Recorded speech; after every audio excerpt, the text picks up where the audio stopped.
The Duke of Sussex is taking legal action over a decision not to allow him to pay for police protection for himself and his family when visiting from North America after he quit the firm in 2020.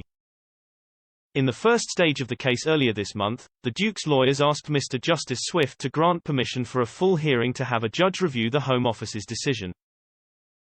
In a judgment on Friday, the High Court judge said the case could proceed, granting permission for part of Harry's claim to have a judicial review. Mr. Justice Swift said, "The application for permission to apply for judicial review is allowed in part and refused in part." The Duke's challenge concerns the February 2020 decision of the Executive Committee for the Protection of Royalty and Public Figures, REVEC, over his security, after being told he would no longer be given the same degree of personal protective security when visiting.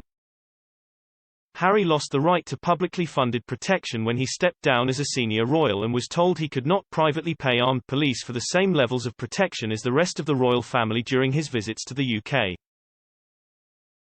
Harry's legal team are seeking to argue that the security arrangements set out in a letter from REVEC, and their application when he visited the UK in June 2021, were invalid due to procedural unfairness because he was not given an opportunity to make informed representations beforehand.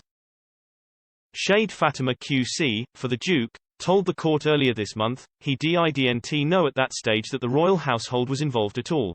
He was told it was an independent decision. However, lawyers for the Home Office say REVEC was entitled to reach the decision it did, which is that Harry's security arrangements will be considered on a case-by-case basis, and argue that permission for a full judicial review should be refused.